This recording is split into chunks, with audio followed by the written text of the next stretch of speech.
Domingo primero de Adviento.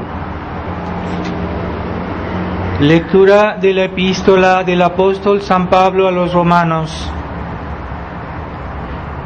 Hermanos,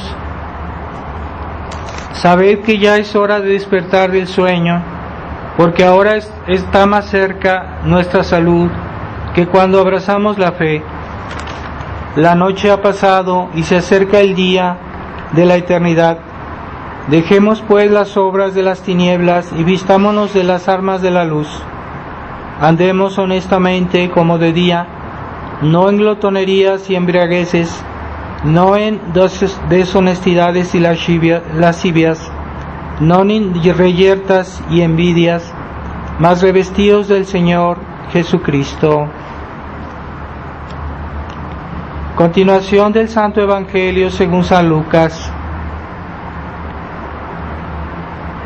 En aquel tiempo habrá señales en el sol, la luna y las estrellas, y en la tierra consternación de las gentes por el estruendo del mar y de las olas, secándose los hombres por temor y expectación a lo que amenaza a todo el universo, porque las fuerzas del cielo se estremecerán, y entonces verán al Hijo del Hombre venir sobre una nube con gran poder y majestad.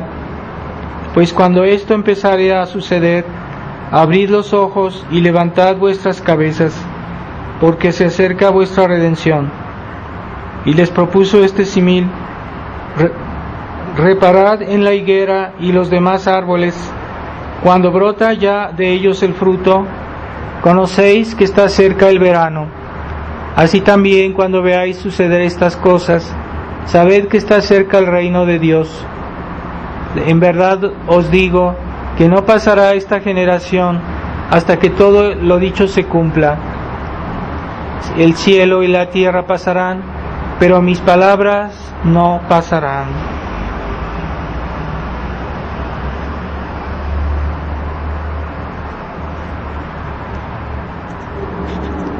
Estamos el primer domingo de Adviento. Debemos recordar que es tiempo de penitencia. El tiempo de Adviento es el tiempo de conversión, de oración, por eso es color morado, los ornamentos son de color morado, y les animo a hacer alguna penitencia especial en este tiempo. Hay personas que pues tienen más salud que otras, pero pues hagan un esfuerzo según sus posibilidades. Primer esfuerzo es la primera penitencia es el cumplimiento del deber de Estado, las obligaciones habituales bien hechas, y ya después también pues alguna otra penitencia si pueden hacerla.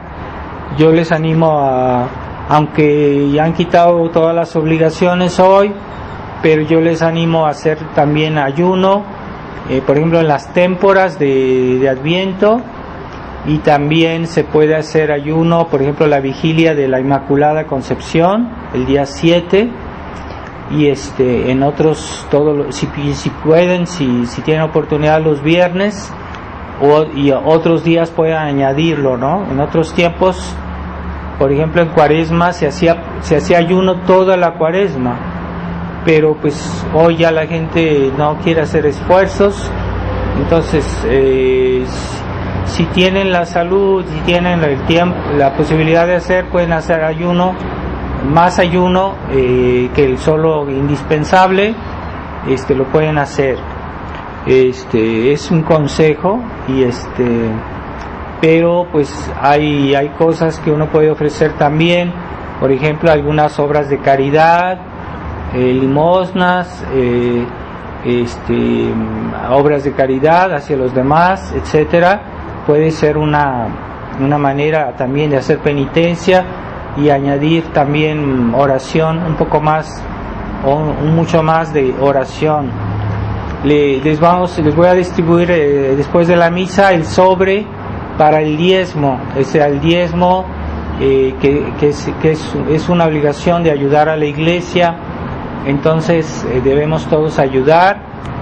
No mirar si el otro da o no da, todos tenemos obligación de ayudar a la iglesia. Entonces, cada quien según sus posibilidades, después de misa les damos este sobre para ayudar con limosna. En tiempo de penitencia también es una obra de penitencia dar una limosna, así que es una manera de ayudar a la iglesia. En el nombre del Padre, del Hijo y del Espíritu Santo. Amén. Ave María Purísima. Estimados hermanos, estamos comenzando el año litúrgico que acabamos de terminar, pero que vuelve a comenzar este domingo, y debemos tratar de vivir la liturgia. La liturgia de la Iglesia es para ayudarnos a comprender mejor el misterio de Cristo.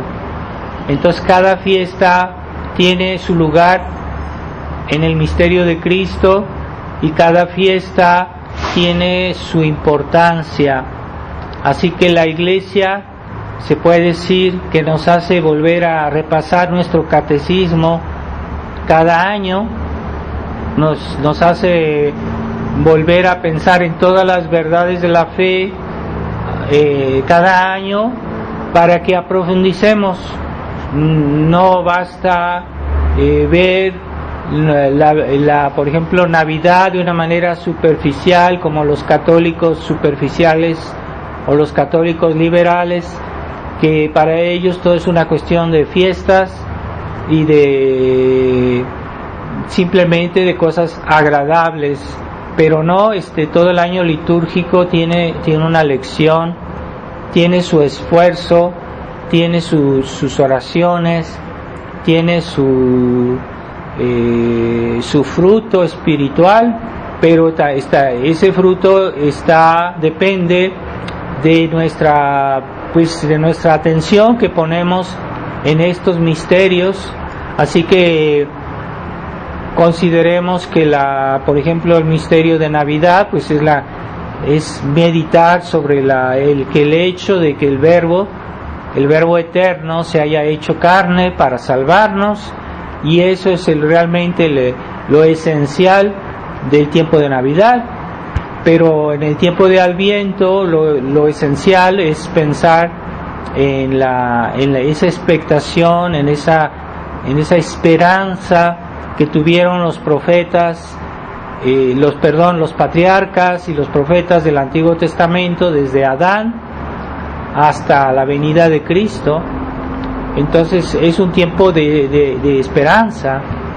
Así que ya se comienza a sentir la alegría de la Navidad, pero no es Navidad todavía, pero ya se siente esa alegría de que va a llegar el Mesías. Pero esa venida hay que prepararla, y es un tiempo de conversión.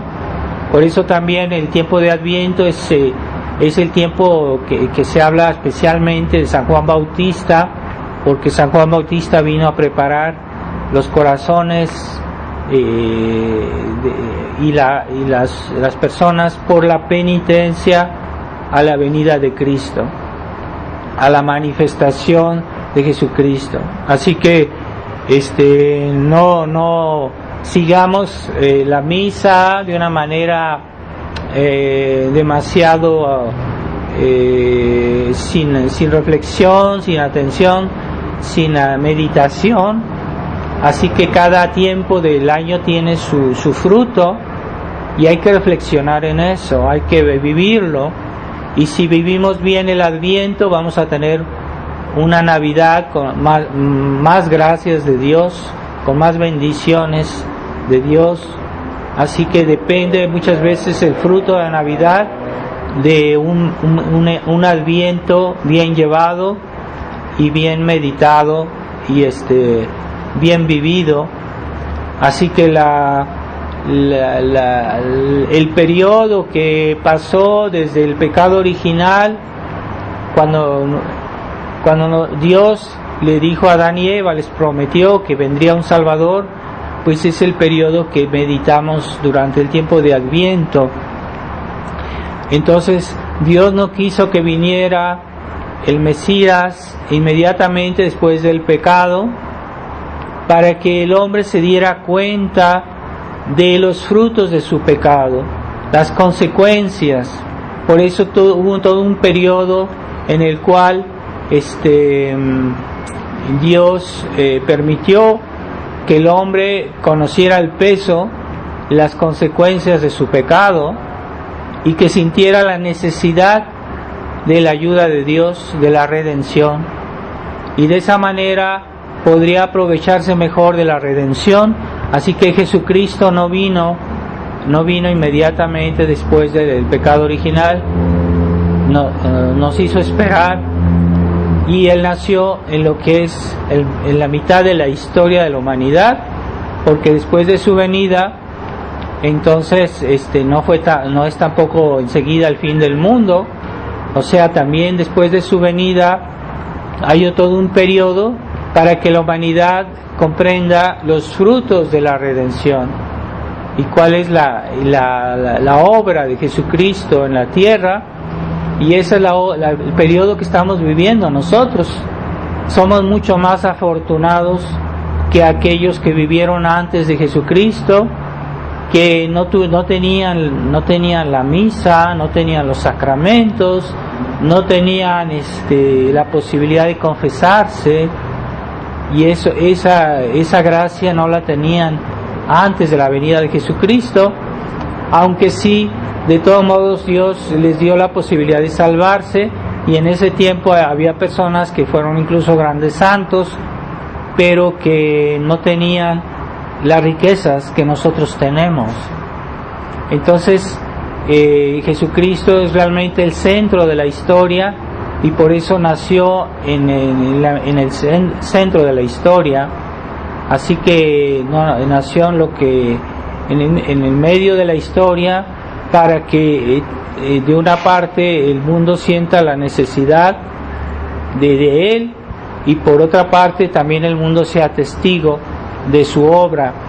Así que realmente toda la historia está centrada en Jesucristo, y debemos ser conscientes de eso, no como toda esa gente que vive inmersa en las cosas materiales, en las cosas temporales, y no piensan, pero ¿de dónde venimos? ¿Quién nos ha creado? ¿Para qué estamos en esta vida?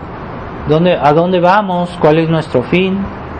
Esa inconsciencia de nuestra finalidad es la peor miseria que le pueda suceder a una persona, el hecho de no saber quién es, de dónde viene, a dónde va, y que vivan en esa indigencia espiritual que contemplamos en nuestros contemporáneos, que lo único que les interesa es gozar el momento presente, pero no viven, no están conscientes de la razón de su existencia, por qué Dios nos puso en la tierra.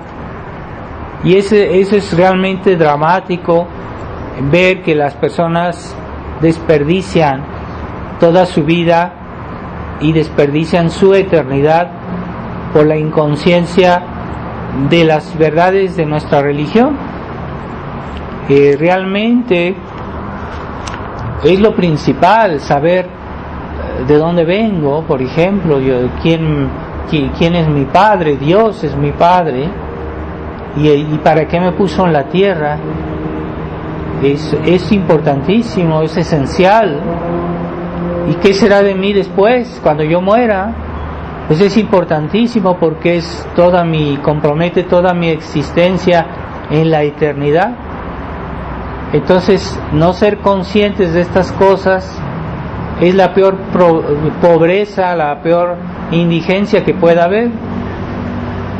Entonces, el mundo presente tiene esa capacidad de hacer que la gente olvide lo esencial, y que viva como si no pasa nada, como si no va a pasar nada mañana, como si Dios no existe. Y no por eso Dios deja de existir. no por eso deja de ser verdad que nos dirigimos hacia la eternidad y que ya nuestra muerte nos fijará, sea en la felicidad, sea en el sufrimiento del infierno. Es algo que no podemos evitar, quien quiera que sea. Entonces, ignorar esas cosas es lo peor que nos pueda suceder. Vivir como si Dios no existe es lo peor que podemos hacer. Y esa falta de conciencia, de sensatez que hay en nuestra época, la falta de reflexión realmente sobre las cosas más importantes. Entonces el hombre se llena los oídos, los ojos, el pensamiento de cosas vanas para olvidar sus preocupaciones. Pero las preocupaciones pueden ser algo bueno cuando nos preocupamos por las cosas importantes, las cosas que más nos hacen bien, las cosas que más necesitamos. Es bueno preocuparse por eso, es saludable, es útil, es necesario. Entonces, la superficialidad de nuestra época es uno de los grandes flagelos que hacen más daño, y debemos tratar de evitar ser superficiales, de tratar de vivir con conciencia de lo que es más importante. Y estamos aquí en esta vida todos seremos salvos en la medida en que nuestra relación con Cristo es buena. Todo depende de nuestra relación con Cristo. Si nuestra relación con Cristo es buena, pues nos salvaremos. ¿Por qué? Porque Él es el mediador y no hay otro, y no puede haber otro. O sea, nadie se puede salvar si no es por la mediación de Cristo. Para eso vino a la tierra, para salvarnos. Entonces Jesucristo es el gran mediador de toda la humanidad, el centro de la historia, el Salvador, el Mesías. Entonces debemos tomar conciencia de eso, porque aún nosotros que decimos que tenemos la fe, no estamos a la altura de estas verdades. Muchas veces nuestra vida no corresponde a nuestras convicciones, no corresponde. O sea, nuestra vida debería ser mejor, debería ser más intensa, más ferviente, más armoniosa con las verdades eternas, y sin embargo constatamos muchas veces que no lo es. Vemos que a veces tenemos nuestras fragilidades, nuestras debilidades, y que hay mucho que hacer todavía para conformarnos a nuestro Salvador, para que recibamos todas las gracias que Él ya antes de que naciéramos ya tenía previsto, cuál era el plan para cada uno de nosotros, y el grado de gracia que nos quería conferir, y el grado de felicidad que nos quería conferir en el cielo. El problema es que las almas a veces no son 100% fieles a todas las gracias de Dios, y entonces no van a aprovechar, no van a llegar a esa plenitud de la gracia a la cual cada uno está llamado. Cada uno tiene una plenitud diferente. Estamos llamados a una plenitud de gracia. Entonces esa plenitud no la alcanzan todos tal como cual Dios la había planeado, por los pequeños infidelidades, los pequeños pecados, las pequeñas distracciones. Y entonces esa gracia, plenitud de gracia a la cual estamos llamados, puede ser que no la alcancemos porque no hemos sido completamente fieles. Entonces lo más que le podemos desear a una persona, el mejor bien, es que alcance la plenitud de gracia a la cual está llamada. Eso es lo que realmente el mayor bien que le podemos desear a una persona, ¿verdad? Porque hoy la gente mundana, los católicos liberales, lo que desean a una persona es que no sufra, que no tenga enfermedades, que tenga todo lo que necesita y que viva mucho tiempo y que sea feliz. Pero eso no es realmente la finalidad que Dios nos ha asignado. Dios sí quiere nuestra felicidad, pero en la eternidad. Pero en esta vida su voluntad es que lleguemos a una plenitud de esa gracia que Él nos ha destinado de toda eternidad. O sea, en el reino de Dios hay personas de diferente grado de gracia y de diferente santidad, y todos son iguales. Hay personas a que Dios llamó a una santidad mucho más grande que a otras, pero tanto al pequeño como al grande, pues Dios le ha asignado una medida de gracia, una medida de santidad, y esa medida es la que nosotros debemos absolutamente llegar y no desperdiciar. Entonces, cuando vemos a un niño que es bautizado, lo que podemos pedir por él es que ese niño llegue a la plenitud de la gracia a la cual está destinado, ¿verdad? No solo que se salve, no, sí que se salve, pero uno puede salvarse y no llegar a la plenitud de la gracia a la cual está destinado. Puede ser la mitad, puede ser menos, puede el 1%, ¿verdad? Depende. Hay personas que se salvan, pero podían haber sido santas, pero no lo fueron porque pues tal vez fueron infieles a las gracias de Dios. Entonces hay otros que pierden el 100%, ¿verdad? Aquellos que pierden esa oportunidad de salvarse y que van al infierno. Entonces no van a alcanzar ni siquiera un poco de esa gracia que Dios les había previsto. Así que todos los días debemos sacudirnos para ser fieles a la gracia que Dios nos da a cada momento. Esa gracia no hay que desperdiciarla. Cada momento tiene su gracia y a la cual hay que ser fiel, y hay que ser fiel plenamente, porque algunos toman un poco y dejan otro poco, y realmente, o a veces esa lentitud a responder a la voluntad de Dios hace que desperdiciemos la gracia.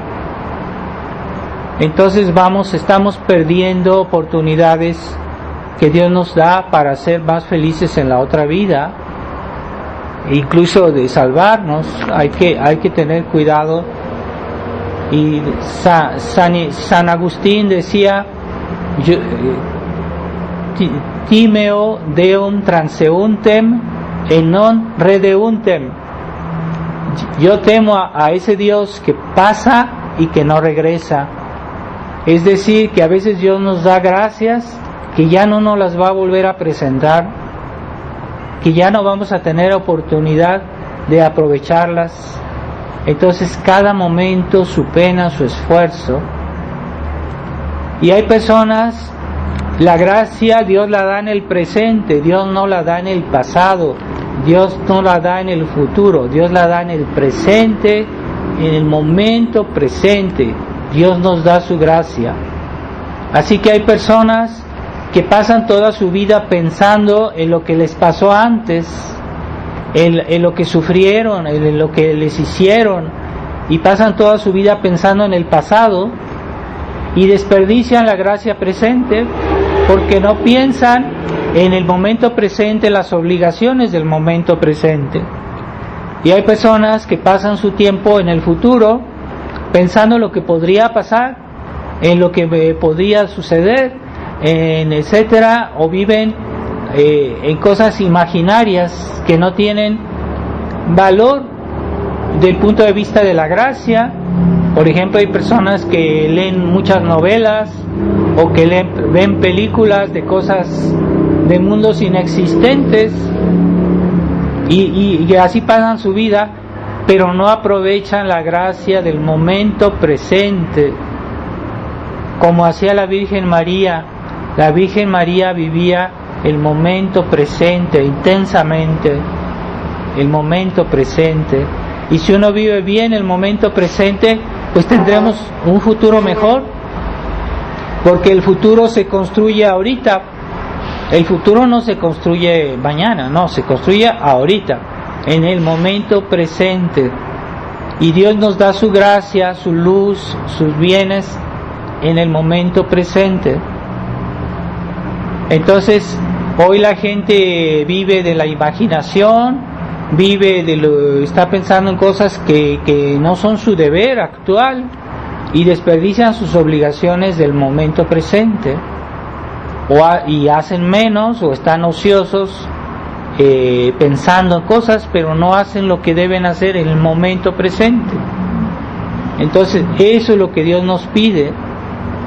Y él a veces, por ejemplo, hay cosas que vamos a hacer mañana y que es vano estarse preocupando de eso, porque la gracia de Dios para hacer lo que voy a hacer mañana, pues me la va a dar mañana, pero ahorita me da la gracia para hacer bien el momento presente.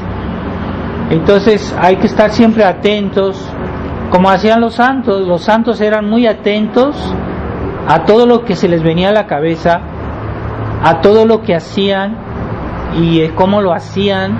Eran muy diligentes, muy atentos, y decían: ¿por qué hice esto? ¿Por qué pensé esto? ¿Por qué razón? Y corregían. Después dicen: no, es que hice esto por ligereza, hice esto sin pensar, pero iban corrigiendo y así llegaron a ser santos. Entonces, esa preocupación por hacer bien las cosas en las cuales, donde estamos actualmente, hacerlo bien, ¿verdad? Entonces, en ese sentido, la Virgen fue perfecta, la Virgen María. Por eso en estos días vamos a tener la fiesta de la Inmaculada Concepción, el 8 de diciembre. Esa fiesta pues nos hace recordar que la Virgen fue perfecta, no solo cuando nació, cuando fue concebida, sino que fue siempre perfecta y fiel a todas las gracias de Dios, al punto que la Virgen no cabe el reproche de haber sido infiel a una gracia, o incluso de haber sido lenta, porque a veces hacemos las cosas pero no las hacemos rápido, no las hacemos plenamente, con fidelidad, si no somos un poco lentos, y eso también es pecado. A veces que hacemos nuestro deber, lo podíamos hacer mejor, más rápido, y no lo hacemos más rápido, pues eso es pecado. Es un pecado venial, pero es un pecado. Entonces hay personas que se confiesan y dicen: no, Padre, no tengo pecados. Entonces es falso, todos tenemos pecados. Dice la Escritura que el más santo peca 7 veces al día. 7 veces en la Escritura, eso quiere decir que es muchas veces. Entonces esa lentitud, que aunque hacemos a veces nuestros deberes, puede ser pecado, puede ser un pecado venial, pero es pecado. Entonces la Virgen nunca se dio ninguna lentitud, o sea, nada.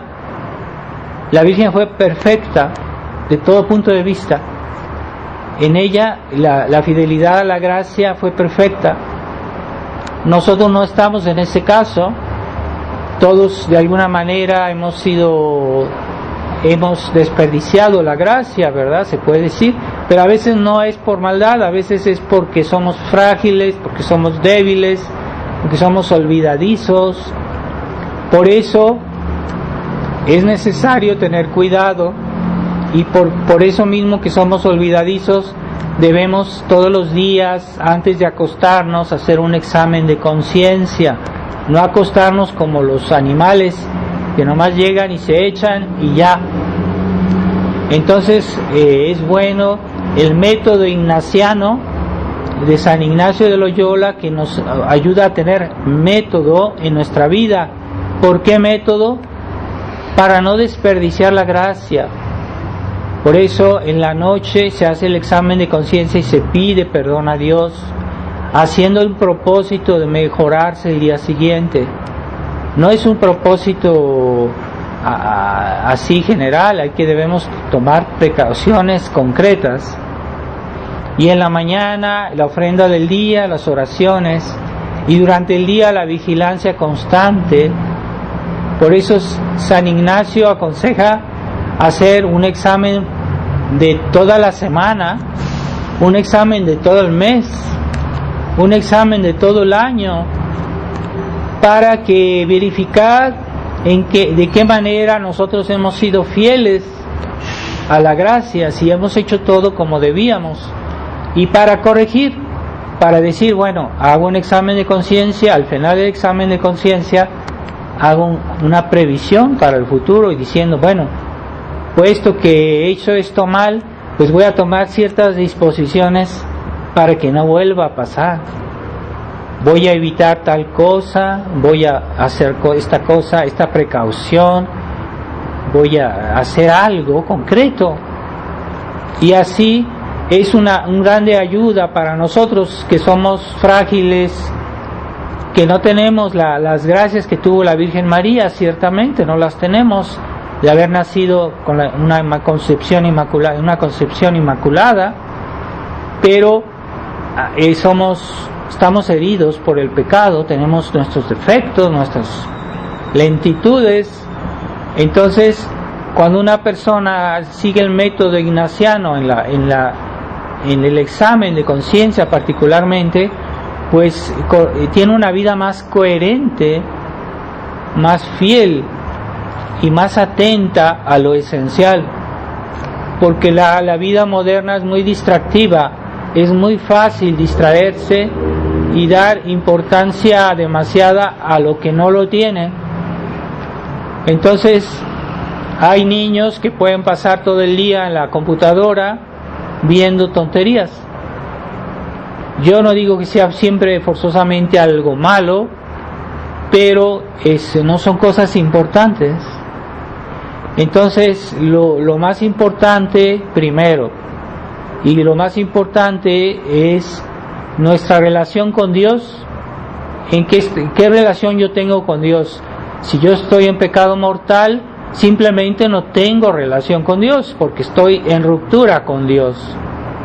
Entonces eso es lo que hay que verificar todos los días. ¿Y cuál es mi relación con Dios?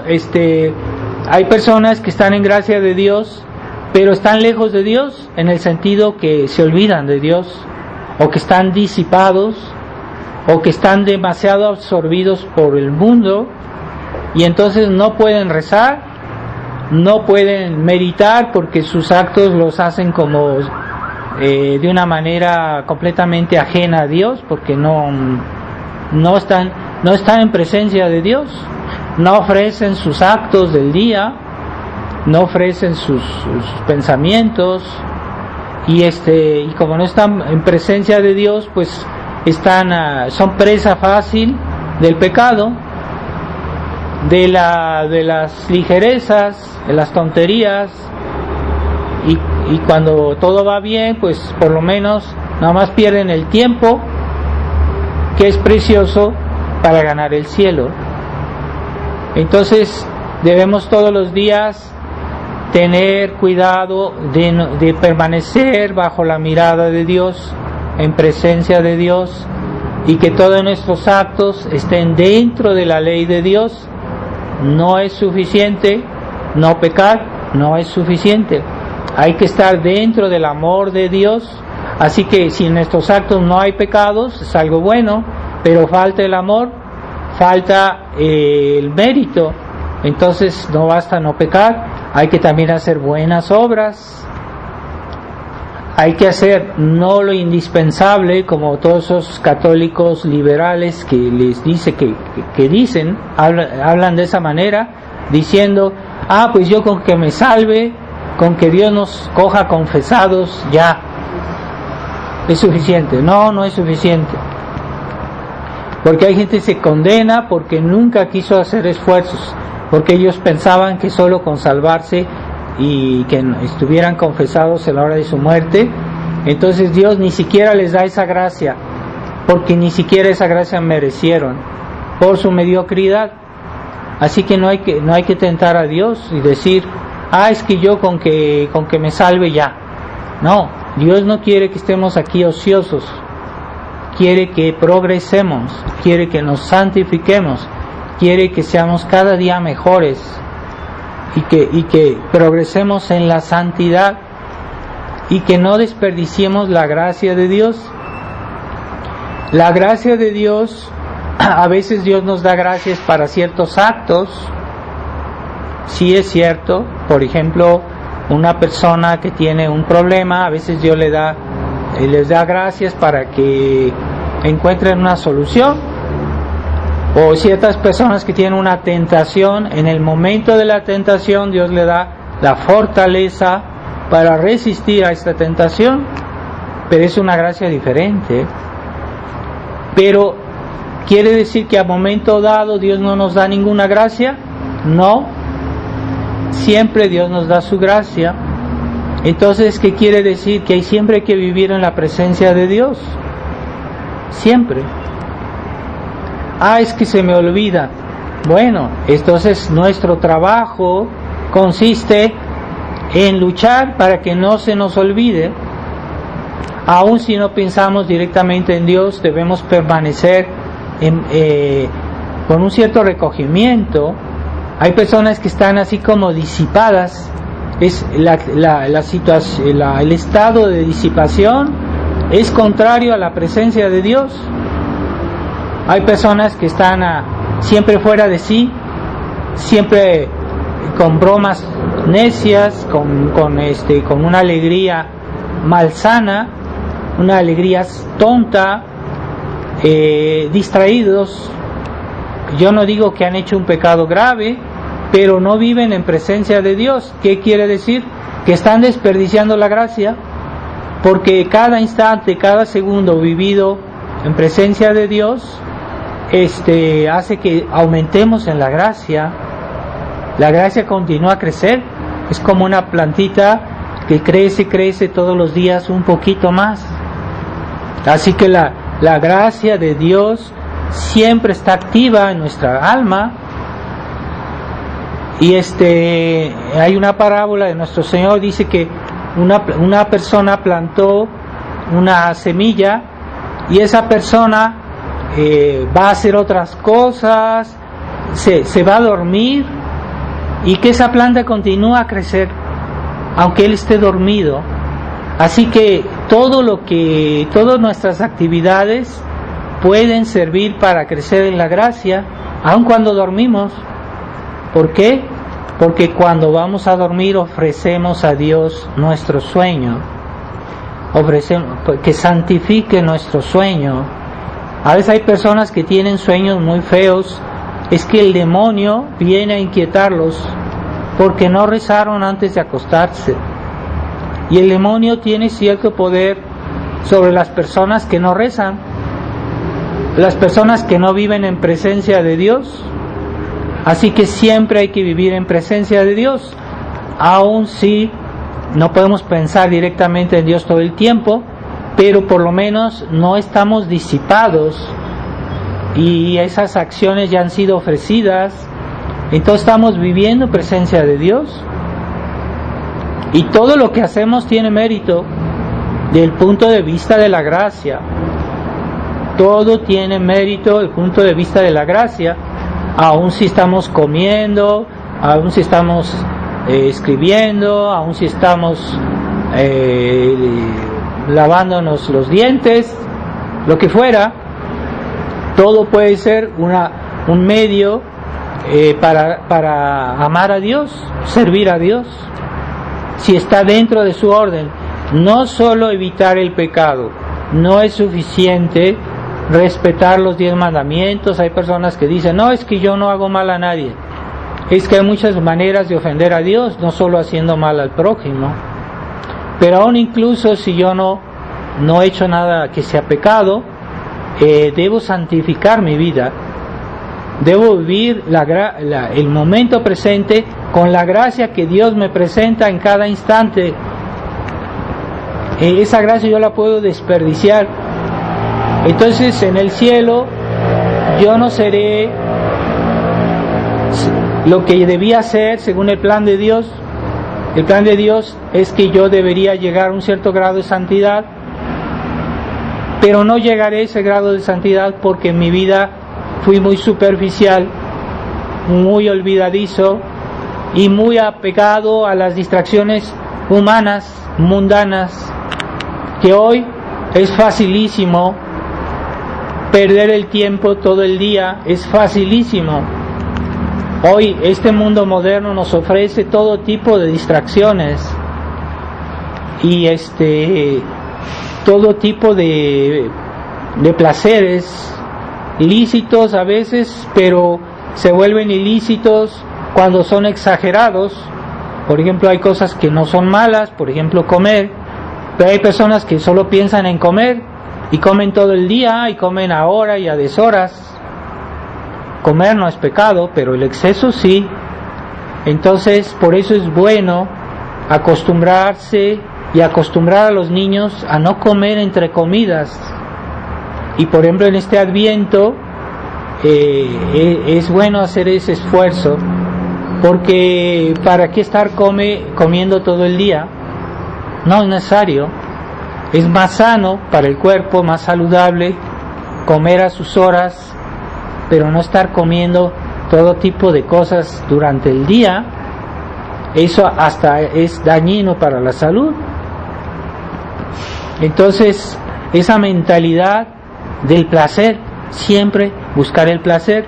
No, hay cosas que no nos producen placer, hay cosas que incluso nos cuestan, nos molestan, pero son necesarias.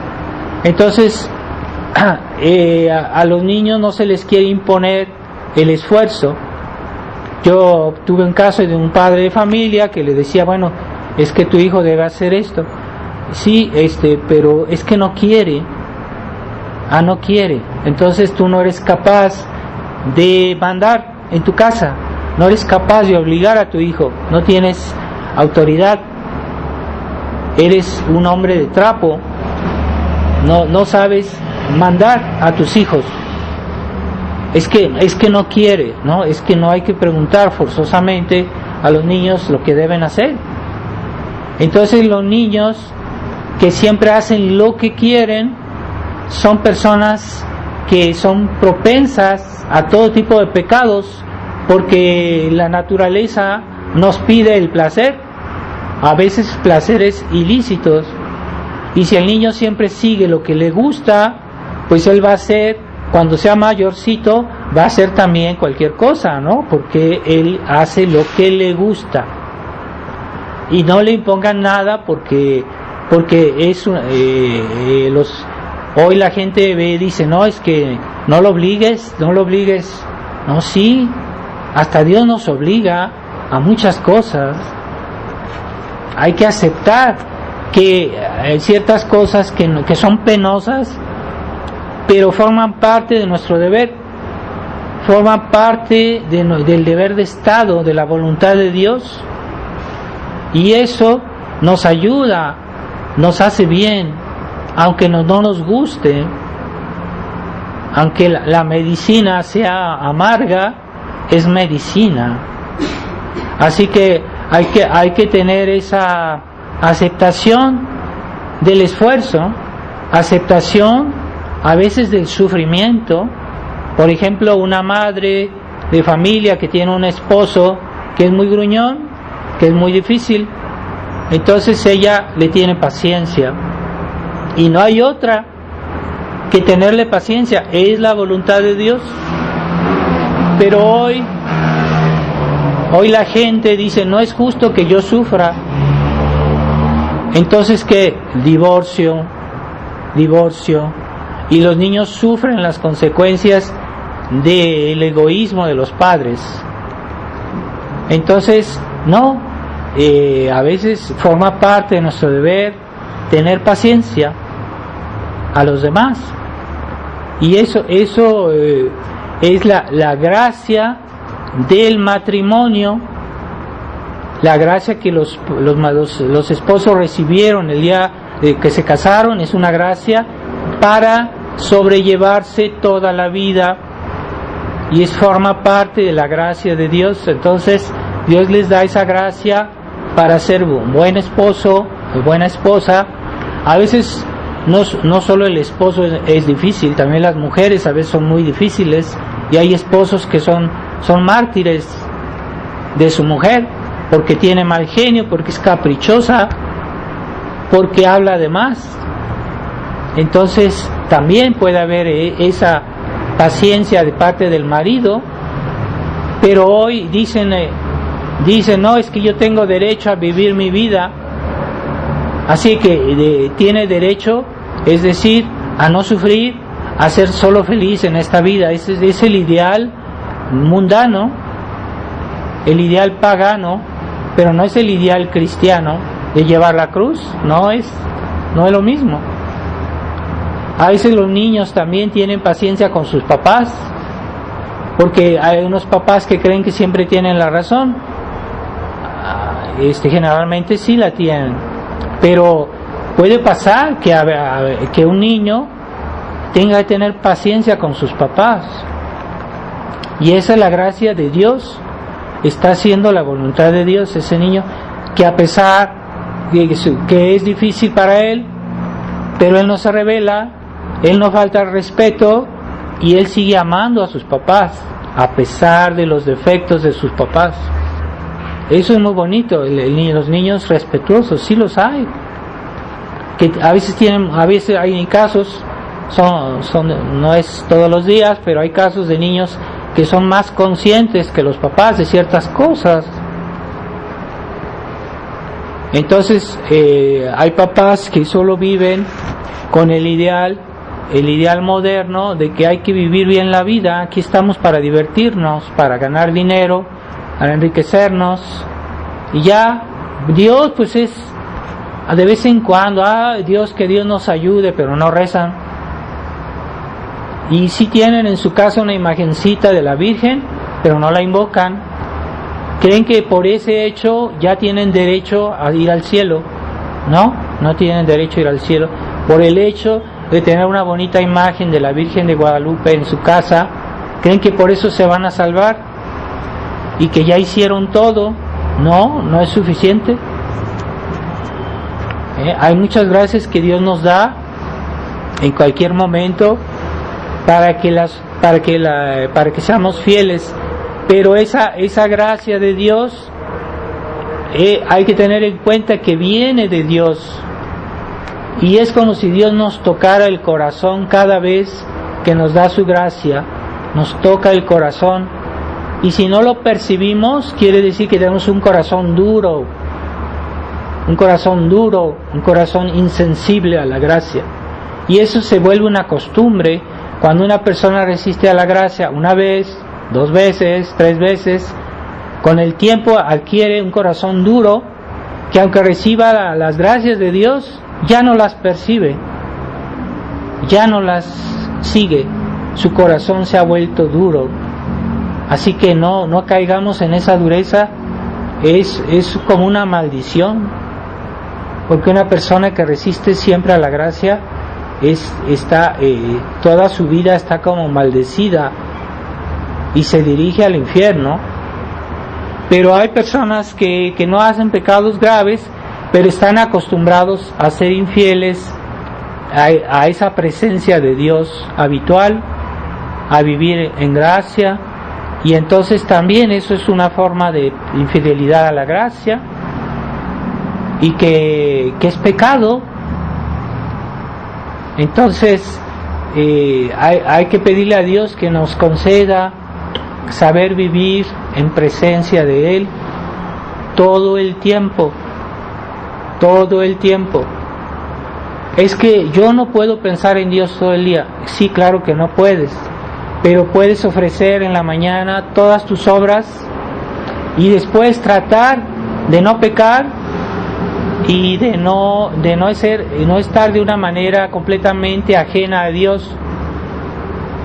Cuando una persona está en gracia de Dios y ama a Dios, cuando siente que algo molesta a esa presencia de Dios, lo percibe. Por ejemplo, se pone a platicar con una persona que es muy mundana y que la jala para el mundo, pues esa persona que hizo su ofrenda del día en la mañana siente como un cuerpo extraño en su alma, como algo extraño, lo siente, lo detecta, es como una luz roja que se prende diciendo: esto me molesta, esto no es extraño para mí. ¿Por qué? Porque lo están sacando de su vida de presencia de Dios. Siente que esa persona es mundana, siente que esa persona es ajena a Dios, le molesta lo que hace, lo que dice. Por eso San Ignacio nos decía: hay que probar las cosas, y hay cosas que nos dan mal gusto y que nos hacen perder el gusto de Dios, y eso nosotros tenemos una reacción instintiva diciendo: esto no, hay algo que no va, que no está bien.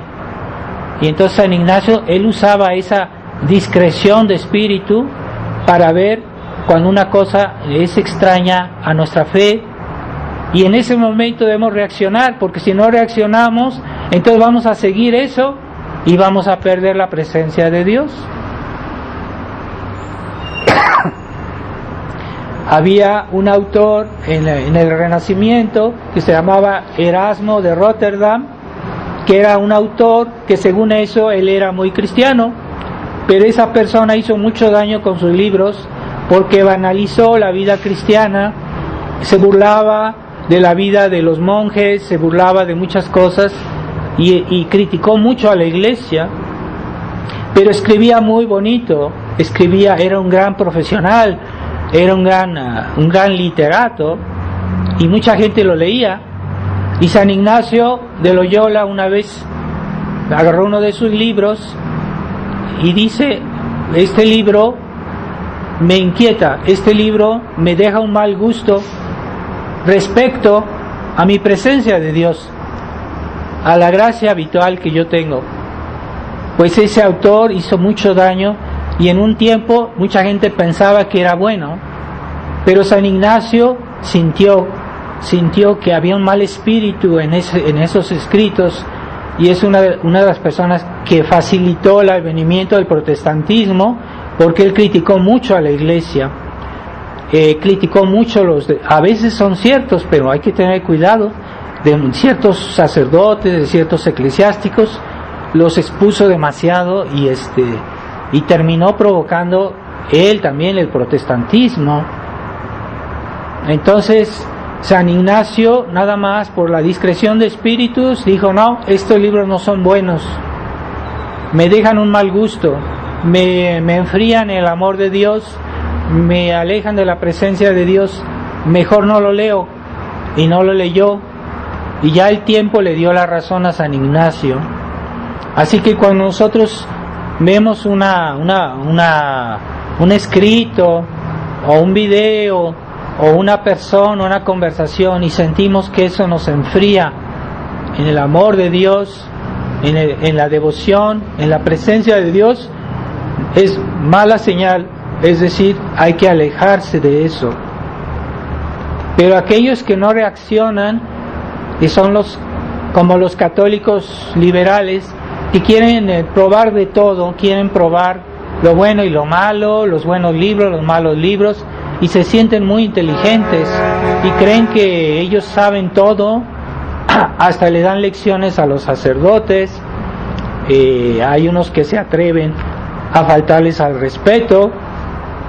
Entonces esa seguridad de sí mismo es mala, es muy típica del hombre moderno, Así que nosotros debemos tener cierta humildad, y a veces no es porque yo entiendo bien por qué esto está mal, pero yo siento los efectos de esa conversación, de esa lectura, de eso que vimos o que oímos, que me deja un mal gusto y que me enfría en la presencia de Dios, en el amor de Dios.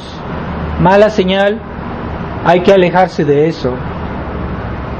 Y así es bueno, por eso tratar de vivir en presencia de Dios, ¿verdad? Como la Sagrada Familia dice, ellos vivían siempre en presencia de Dios porque el niño Jesús era Dios, pero todos sus actos estaban santificados, todos, y todos los actos de ellos pues eran fieles ellos a la gracia, así que no había lentitud en sus pecados, en sus actos.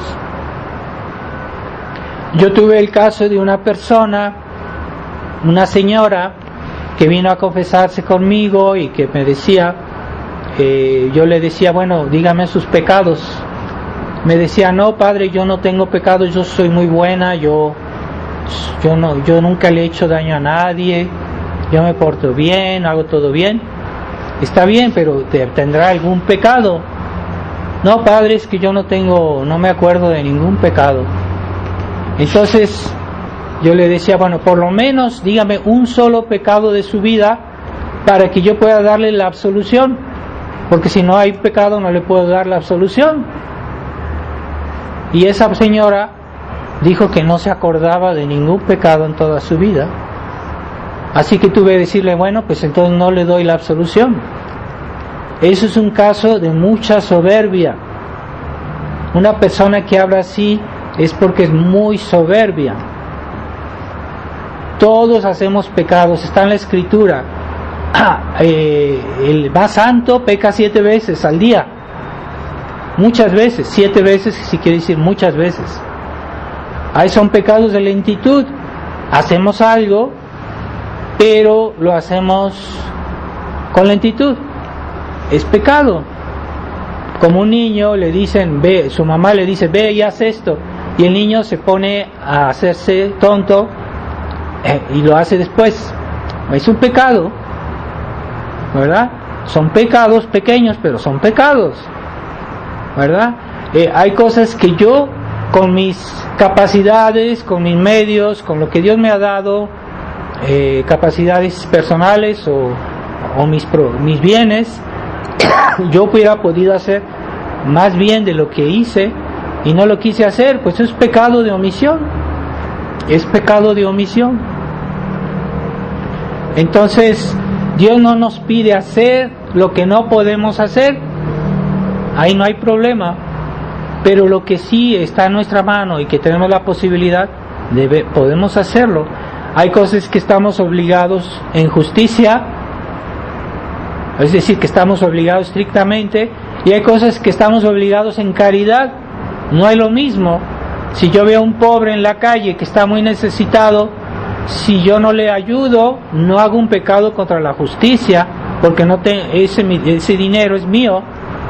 En sí, no tengo obligación de dárselo, de ninguna manera, pero en caridad sí puedo tener obligación, y el pobre no me puede llamar la policía, decir, es que esta persona no me dio dinero. Entonces es que no es un pecado contra la justicia, pero Dios sí me lo va a reprochar.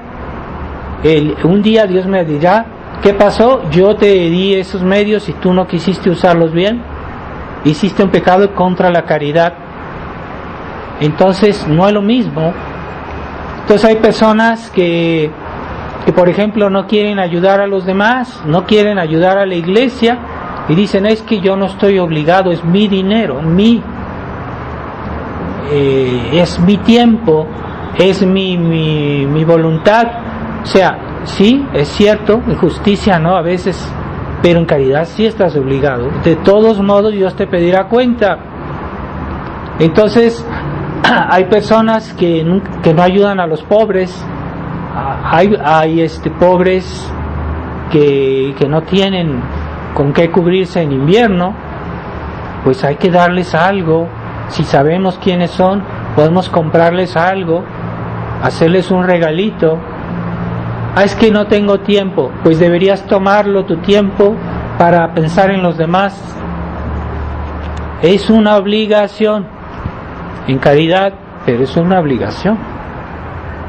Y es una omisión porque Dios nos da su gracia para hacer todo lo que está a nuestro alcance. Así que yo podía haber hecho esto y no lo hice. No me faltó la gracia, porque siempre Dios me da su gracia para hacer aquello que está en mi posibilidad. Así que no hay que excusarse, ¿verdad? Entonces, ciertamente es imposible que una persona que sea perfectamente a la gracia, porque solo la Virgen María fue inmaculada. Así que nosotros siempre tendremos alguna lentitud, algún defecto, pero lo que cuenta es que esa no sea voluntario. A veces tenemos pequeños pecados de paciencia, pero se nos escapa y es casi involuntario, pero es un pecadito muy pequeño. Pero lo que molesta mucho a Dios son los pecados deliberados. Es decir, cuando yo me doy cuenta que algo está mal, aunque sea una cosa muy ligera, pero yo lo hago a pesar de que me doy cuenta con toda conciencia, ese pecadito venial ofende mucho a Dios. Aunque sea un pecado venial, ofende mucho a Dios porque lo hicimos de una manera deliberada. Se vuelve más grave. Entonces hay que tener cuidado. Si hay pecadillos que Dios los perdona muy fácil, porque dependen de nuestra fragilidad, y a veces sin querer casi se nos escapa, ¿verdad? Sin querer casi, no lo queremos, pero bueno, lo hacemos porque somos débiles, y esos pecados Dios los perdona muy fácilmente.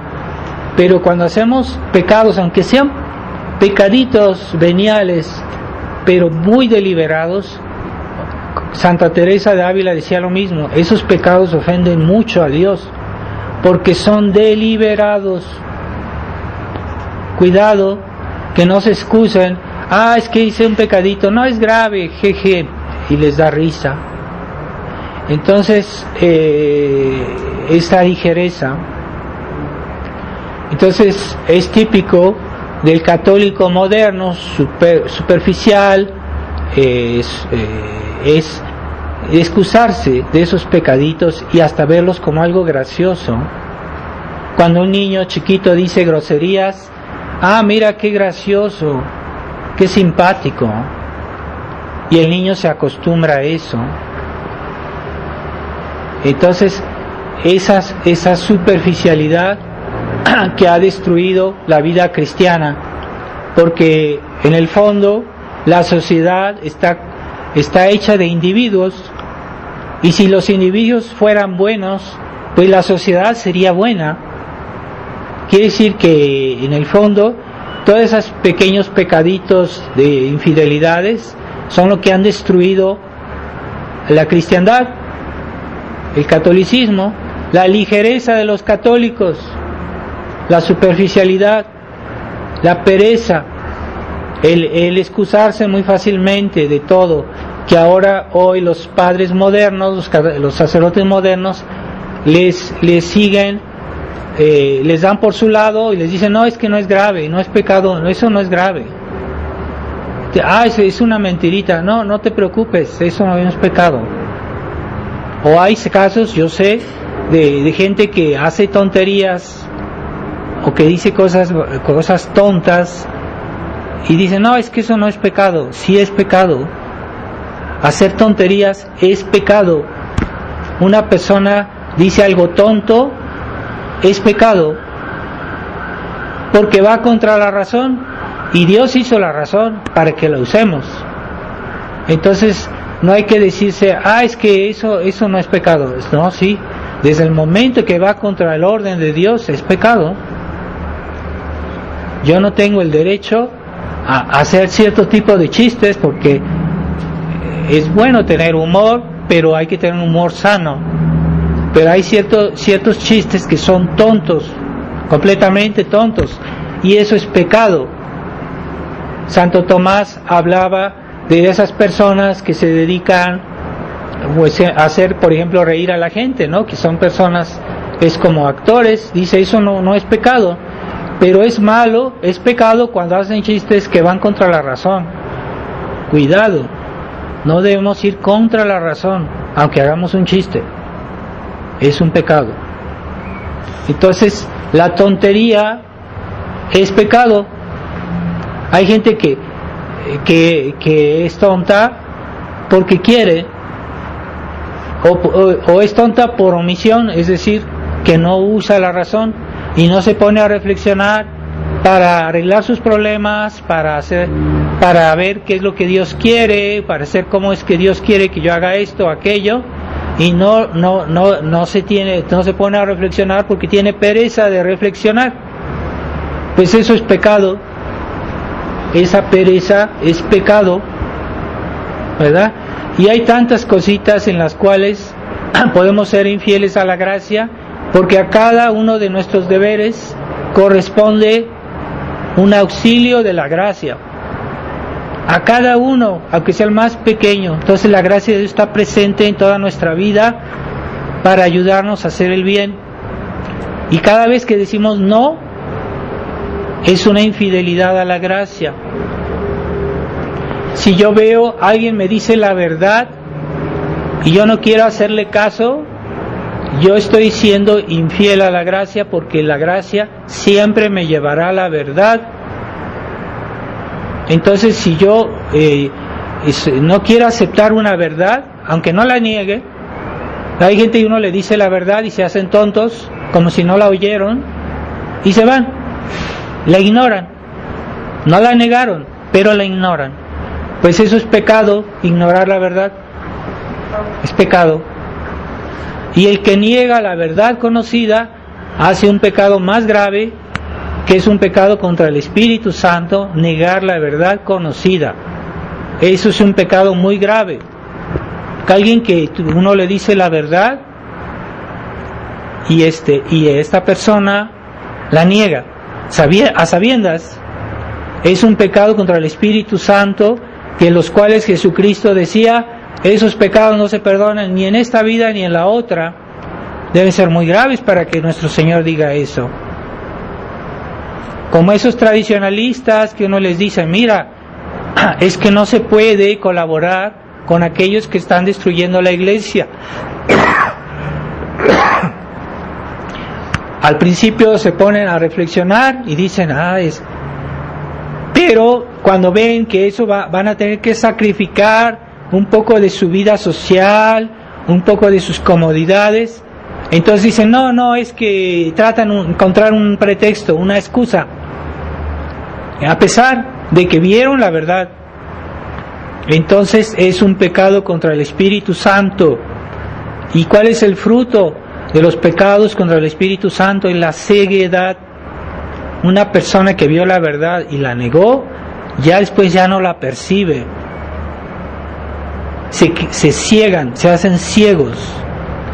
Entonces yo he visto mucha gente así en la fraternidad, muchos sacerdotes que antes me decían, es que eso no es posible lo que está haciendo Monseñor Felé, no es posible, que cómo vamos a poder colaborar con los que están destruyendo la iglesia y ponernos bajo su tutela. Y me lo decían a mí esos sacerdotes, muchos. Pero cuando vieron que para ser fiel a eso tenían que sacrificar su situación, tenían que sacrificar sus aspiraciones, porque hay unos curas que son muy ambiciosos, que están esperando que los hagan superiores o que subir. Entonces prefieren hacerse tontos y terminan aceptando esa verdad que ellos dijeron que era cierta. Yo conozco varios casos de sacerdotes que me dieron la razón y que ahora dicen lo contrario, sin problemas. Es el pecado contra el Espíritu Santo. Y eso les pasa a muchos acuerdistas que quieren estar bien con Roma y que para no quedar mal, entonces ya no critican el concilio, ya no critican los errores conciliares y finalmente terminan aceptándolos. Y eso es un pecado contra el Espíritu Santo. Es muy grave un pecado contra el Espíritu Santo. La ceguedad porque hubo antes una infidelidad a la gracia. Cuando nosotros vemos la verdad, si la negamos, estamos pecando directamente contra la gracia de Dios. Y es una ofensa directa a la verdad divina. Cuidado. Todos podemos ignorar algo, todos podemos ser a veces un poco lentos de inteligencia. Hay gente que es un poco lenta de inteligencia, pero todavía no es maldad. Cuando vemos la verdad y después la negamos o incluso la ignoramos, eso nos afecta, nos deja consecuencias. Y la más grave es la ceguedad, ¿verdad? De todos aquellos curas que vieron, por ejemplo, en el tiempo del concilio, que vieron la crisis, que la denunciaron y que después dijeron, no, mejor nos vamos a callar porque yo no quiero perder mi puesto, yo no quiero perder mis comodidades, y se cegaron, y ya después ya no ven el mal en algo que es evidentemente malo. Es una ceguedad espiritual. Y ahorita desgraciadamente estamos viendo eso en la Fraternidad San Pío X. Muchos sacerdotes ya se han cegado, ya no ven lo que ellos veían claramente antes. Tal vez Dios tenga más misericordia de las nuevas generaciones de sacerdotes que no conocieron a Monseñor Lefebvre, que no conocieron bien su enseñanza. Tal vez Dios les tenga más paciencia a esos nuevos pequeños jóvenes sacerdotes que fueron mal formados y que en cierta manera son más ignorantes, ¿verdad? Puede ser, Dios quiera que tenga misericordia de ellos algún día, pero esas generaciones que conocieron la verdad y que la negaron, son más culpables. Así que vamos a pedirle a Nuestra Señora, vamos a pedirle en este mes de Adviento de estar siempre atentos a todas esas gracias que nos conducen a la venida del Mesías, esas gracias que Dios nos da cada día, y que esas luces que Dios nos da, por ejemplo, en la Santa Liturgia de la Misa, si leemos con atención las lecturas de la Misa, pues es que la Iglesia nos está enseñando algo. Entonces hay que asimilarlo, hay que reflexionar, hay que tratar. Hay misales que tienen la explicación, o yo les mandé un documento por internet que es el comentario de don Geranger sobre el Adviento, y es un libro que explica el sentido litúrgico del Adviento. Pues es excelente ese libro, lo pueden leer en este tiempo de Adviento, o por lo menos consultarlo, y se los recomiendo mucho. Entonces, el mejor ejemplo de cómo hay que vivir el Adviento es la Inmaculada Concepción,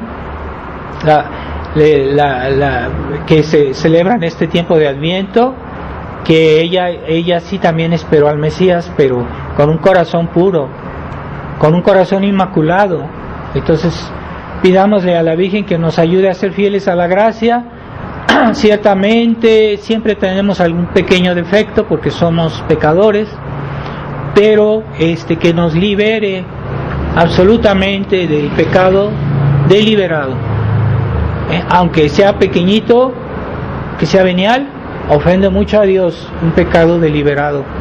Pidámosle a la Virgen que nos libere de toda infidelidad y que nos ayude a comprender el valor, la importancia de la fidelidad a la gracia en el momento presente, y no nos perdamos en estar pensando en el pasado, en el futuro, hagamos bien nuestro presente, vivámoslo intensamente y Dios bendecirá nuestra vida, se volverá fértil, nuestra alma se volverá fértil porque está bien llena de la gracia de Dios. Ave María Purísima. Sí. En nombre del Padre, del Hijo y del Espíritu Santo. Amén.